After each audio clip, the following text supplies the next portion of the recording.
Hello friends, a very good morning to all of you. मैं पूजा राय एक बार फिर से आपके अपने यूट्यूब चैनल उत्कृष्ट अकेडमी अध्याय में आपका स्वागत करती हूँ। तो आज है 1 जून। आज हम डिस्कस करेंगे कुछ इंपॉर्टेंट करेंट पॉइंट्स को और उनसे रिलेटेड की फैक्ट्स को। तो सबसे पहले चलते हैं हम कल के क्वेश्चन पे।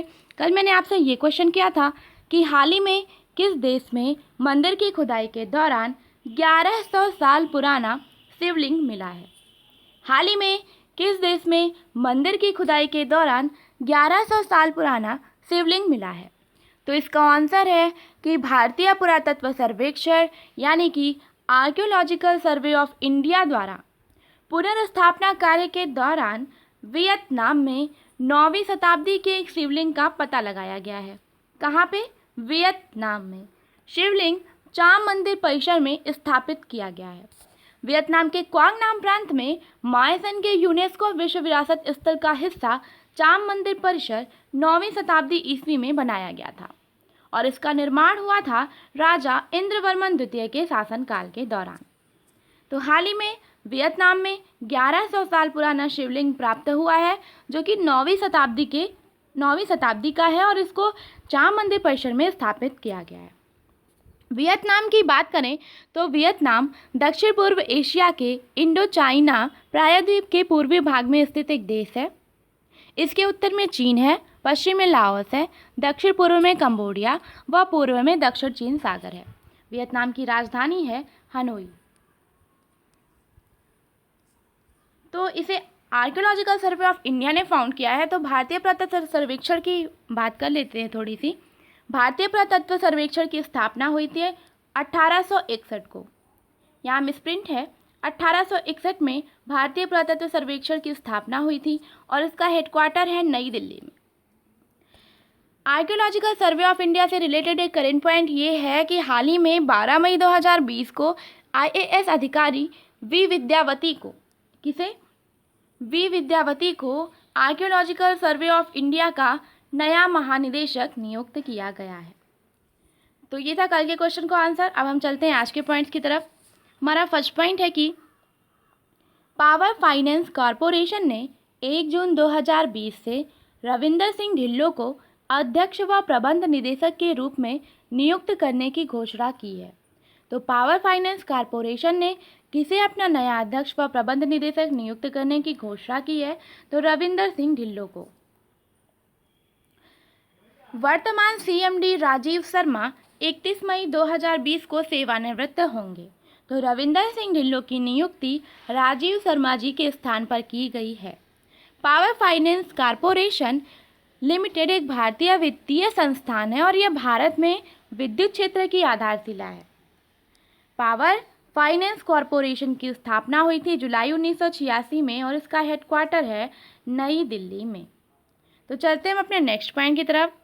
हमारा नेक्स्ट पॉइंट है कि केंद्रीय इलेक्ट्रॉनिक्स और IT, कानून व न्याय और संचार मंत्री रविशंकर प्रसाद ने 30 मई 2020 को भारत का राष्ट्रीय कृत्रिम बुद्धिमत्ता यानी आर्टिफिशियल इंटेलिजेंस पोर्टल लॉन्च किया है www.ai.gov.in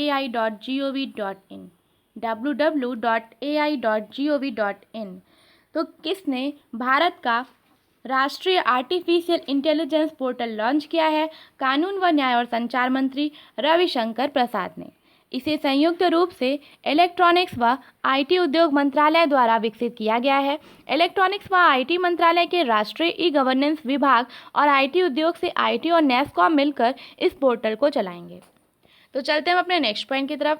हमारा नेक्स्ट पॉइंट है कि भारत में कुल प्रत्यक्ष विदेशी निवेश यानी FDI 2019 से 20 के वित्तीय वर्ष में 18% बढ़कर $73.46 बिलियन हो गया है।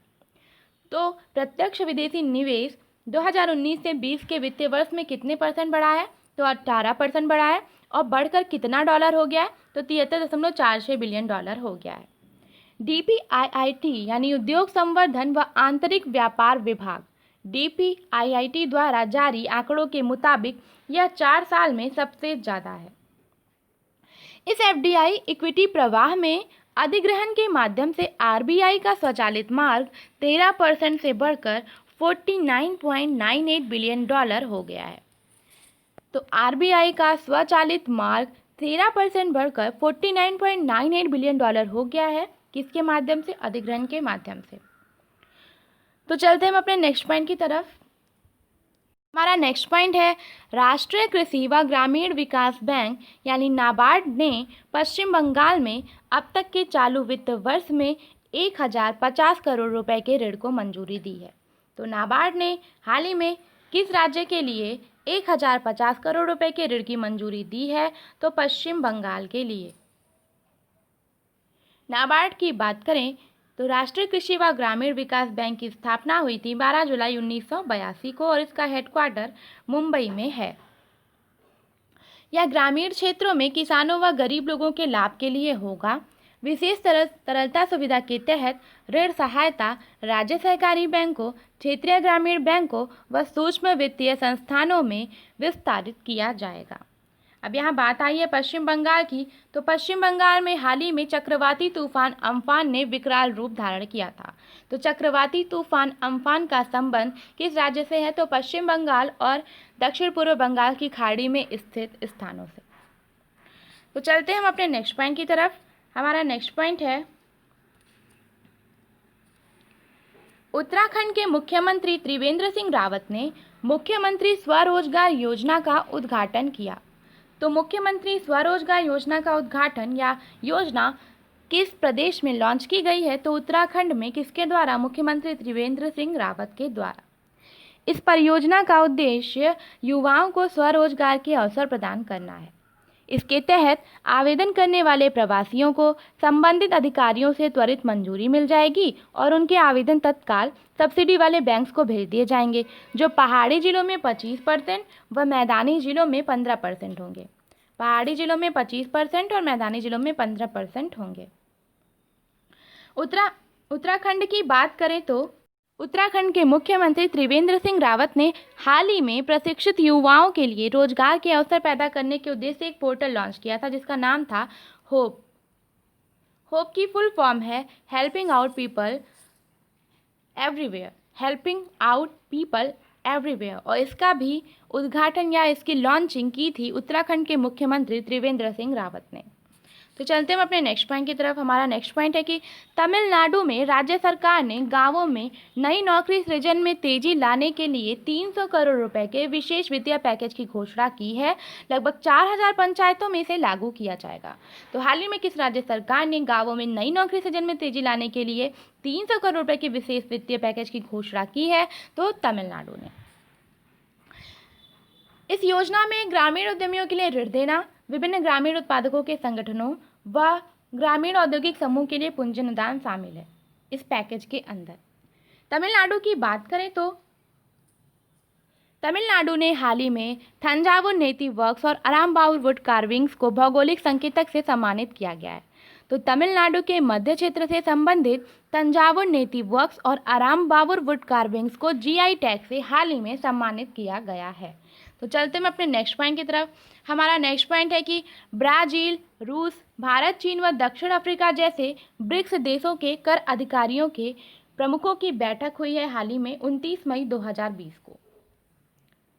29 मई 2020 को बैठक को रूस की संघीय कर सेवा द्वारा आयोजित किया गया था, जो वर्तमान में ब्रिक्स की अध्यक्षता रखता है। इसने कोविड-19 महामारी के लिए ब्रिक्स कर अधिकारियों की प्रतिक्रिया और कर मामलों में सहयोग के संभावित क्षेत्रों का पता लगाने के लिए चर्चा की है। तो हाल ही में ब्रिक्स के न्यू डेवलपमेंट बैंक का अध्यक्ष नियुक्त किया गया है मार्कोस ट्राइजो को, जो ब्राज़ील से संबंधित है। तो चलते हैं अपने नेक्स्ट पॉइंट की तरफ। हमारा नेक्स्ट पॉइंट है कि पठार ऑपरेशन पर केंद्रित चीन के पहले घरेलू स्तर पर विकसित मानव रहित AR-500C ने हाल ही में अपनी पहली उड़ान भरी है। तो पठार ऑपरेशन पर केंद्रित किस मानव रहित विमान ने हाल ही में अपनी पहली उड़ान भरी है? तो AR-500C ने भरी है, जो चीन के घरेलू स्तर पर विकसित विमान है। AR-500C राज्य के स्वामित्व वाली विमानन उद्योग निगम यानी AVIC द्वारा विकसित किया गया है। इसको विकसित किया गया है राज्य के स्वामित्व वाली विमानन उद्योग निगम यानी AVIC द्वारा। तो चलते हैं हम अपने नेक्स्ट पॉइंट की तरफ। हमारा नेक्स्ट पॉइंट है कि गोवा सरकार ने कोविड-19 नकारात्मक प्रमाण पत्र को उन लोगों के लिए अनिवार्य कर दिया है जो राज्य में आना चाहते हैं। आने वाले लोगों को भारतीय चिकित्सा अनुसंधान परिषद यानी ICMR द्वारा अनुमोदित कोविड-19 नकारात्मक प्रमाण पत्र दिखाना होगा, जो कि आगमन से 40 घंटे पहले जारी किया जाना चाहिए और इसके बाद ही लोगों को अपने घरों में जाने दिया जाएगा। तो हाल ही में कोविड-19 नकारात्मक प्रमाण पत्र को किस सरकार ने राज्य में आने वाले लोगों के लिए अनिवार्य कर दिया है? तो गोवा सरकार ने अनिवार्य कर दिया है। तो चलते हैं हम अपने नेक्स्ट पॉइंट की तरफ। हमारा नेक्स्ट पॉइंट है, केंद्र सरकार ने लॉकडाउन 5.0 के लिए संशोधित दिशा निर्देश जारी किए हैं और लॉकडाउन को नियंत्रण क्षेत्रों में 30 जून 2020 तक बढ़ाया गया है। तो अब लॉकडाउन को 30 जून 2020 तक बढ़ा दिया गया है और यह लॉकडाउन 5.0 है। दिशा निर्देश भारत भर में नियंत्रण क्षेत्रों के बाहर गतिविधियों को फिर से खोलने के लिए दिए गए हैं और लॉकडाउन के लिए 3 चरणों की छूट की घोषणा की गई है और अब देश में रात 9 बजे से सुबह 5 बजे के बीच व्यक्तियों का आवागमन प्रतिबंधित रहेगा। चलते हैं अपने नेक्स्ट पॉइंट की तरफ। हमारा नेक्स्ट पॉइंट है कि कोच्चि स्थित एक स्टार्टअप ने लुमोस नामक एक बहुउद्देशीय परिशोधन उपकरण लॉन्च किया है। यह N95 मास्क से लेकर सब्जियों तक की वस्तु को संशोधित कर सकता है। तो हाल ही में किसने लुमोस नामक एक बहुउद्देशीय परिशोधन उपकरण लॉन्च किया है? तो कोच्चि स्थित एक स्टार्टअप ने। तो चलते हैं अपने नेक्स्ट पॉइंट की तरफ। यहाँ कुछ महत्वपूर्ण दिवस हैं, उनकी चर्चा कर लेते हैं। हाल ही में अंतर्राष्ट्रीय एवरेस्ट दिवस मनाया गया है 29 मई को। तो हाल ही में अंतर्राष्ट्रीय एवरेस्ट दिवस कब मनाया गया है? तो ये मनाया गया है 29 मई को। नेपाल के शेरपा तेंजिंग नोर्गे व न्यूजीलैंड के एडमंड हिलेरी 29 मई 1953 को माउंट एवरेस्ट पर चढ़े थे। कौन कौन चढ़ा था? नेपाल के शेरपा तेंजिंग नोर्गे और न्यूजीलैंड के एडमंड हिलेरी। तो 29 मई 1953 को एवरेस्ट के पहले शिखर आरोहण की याद में यह दिवस घोषित किया गया था और इसे हम हर वर्ष 29 मई को मनाते रहे हैं। चलते हैं अपने नेक्स्ट पॉइंट की तरफ। हमारा नेक्स्ट पॉइंट है, हाल ही में वर्ल्ड वेब डे मनाया गया 30 मई को। वैपिंग के बारे में जागरूकता बढ़ाने के लिए वर्ल्ड वेब डे 30 मई को मनाया गया है। इस दिवस का उद्देश्य ई सिगरेट की सापेक्ष सुरक्षा व नुकसान कम करने व धूम्रपान छोड़ने के साधनों के रूप में उनकी क्षमता के बारे में जागरूकता बढ़ाना है। यूरोमॉनिटर इंटरनेशनल के अनुसार वैश्विक स्तर पर वेपर्स की संख्या 2011 में लगभग 7 मिलियन से बढ़कर 2018 में 41 मिलियन हो गई है। तो वैपिंग के बारे में जागरूकता बढ़ाने के लिए वर्ल्ड वेब डे मनाया जाता है 30 मई को और स्वास्थ्य पर तंबाकू के हानिकारक प्रभावों के बारे में जागरूकता फैलाना ही वर्ल्ड वेब डे का उद्देश्य है। धूम्रपान संबंधी जागरूकता बढ़ाना ही वर्ल्ड वेब डे का उद्देश्य है। तो चलते हैं हम अपने नेक्स्ट पॉइंट की तरफ। हाल ही में विश्व तंबाकू निषेध दिवस मनाया गया 31 मई को। 31 मई को कौन सा दिवस मनाया जाता है? विश्व तंबाकू निषेध दिवस। 2020 का जो विषय रहा है वो रहा है युवाओं को उद्योग के हेरफेर से बचाना और उन्हें तंबाकू व निकोटीन के उपयोग से रोकना। तो ये भी स्वास्थ्य पर तंबाकू के हानिकारक प्रभावों के बारे में जागरूकता फैलाने के लिए विश्व तंबाकू निषेध दिवस प्रतिवर्ष 31 मई को मनाया जाता है। तो चलते हैं हम, आज के लिए बस इतना ही, ये कुछ इंपॉर्टेंट करंट पॉइंट्स थे। तो चलते हैं हम आज के हमारे क्वेश्चन ऑफ द डे पे। आज का हमारा प्रश्न है कि हाल ही में किस मंत्रालय ने महत्वाकांक्षी योजना एक सूर्य एक दुनिया एक ग्रिड पर काम करना शुरू कर दिया है? हाल ही में किस मंत्रालय ने महत्वाकांक्षी योजना एक सूर्य एक दुनिया एक ग्रिड पर काम करना शुरू कर दिया है? इसका आंसर आप हमें कमेंट बॉक्स में करके बताइएगा। आज के लिए बस इतना ही, कल फिर कुछ नए करंट पॉइंट्स के साथ डिस्कस करेंगे। तब तक के लिए हैव अ नाइस डे।